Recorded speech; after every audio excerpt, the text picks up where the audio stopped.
నమస్తే కేటన్ ఫైనస్. జగిత్యాల జిల్లా మెట్టుపల్లి డివిజన్లో ఇటీవల ఓ యువకుడు అదృష్టమైన ఘటన కలకాలం రేపుతుంది.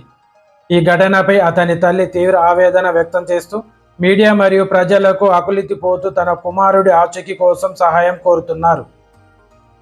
నా కుమారుడు ఎక్కడున్నాడో తెలియదు, అతని ఎలాంటి ప్రమాదంలో ఉన్నాడో తెలియని ఆందోళన మమ్మల్ని కబలిస్తోంది. నేను పోలీసులకు ఫిర్యాదు చేసినప్పటికీ వారు సరైన చర్యలు తీసుకోవడం లేదు. దయచేసి నా కుమారుడిని వెతికేందుకు నాకు సహాయం చెయ్యండి అంటూ కన్నీటి పర్వతమవుతూ ఆమె విజ్ఞప్తి చేశారు. ఈ ఘటనపై సంబంధిత పోలీస్ అధికారులు స్పందించి తగిన చర్యలు తీసుకోవాలని బాధిత కుటుంబం కోరుతుంది. స్థానిక ప్రజలు కూడా ఈ విషయంలో అధికారుల జోక్యాన్ని కోరుతూ యువకుడి ఆచూకీ కోసం ప్రయత్నాలు ప్రారంభించారు. పేరు లక్ష్మి, నా కొడుకు పేరు రాకేష్, అది వెంకట్రావుపేట. నా 10 తారీఖు నాడు నా కొడుకు తప్పిపోయిందని 11 తారీఖు నాడు పొద్దున వచ్చి పోలీస్ కంప్లైంట్ ఇచ్చినాము. పోలీస్ కంప్లైంట్ ఇచ్చిన సార్లు పట్టించుకుంటలేరు, చేస్తలేరు.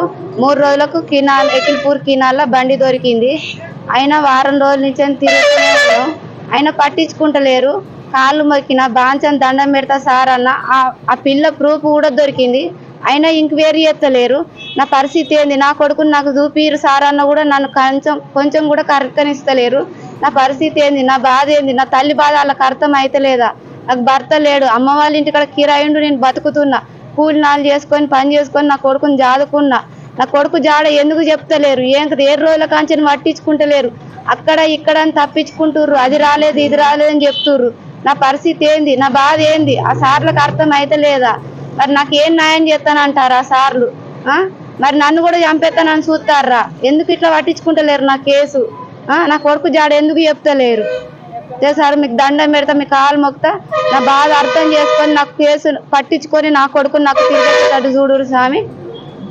వేడుకుంటున్నా, పోలీసు వాళ్ళందరికీ వేడుకుంటున్నా.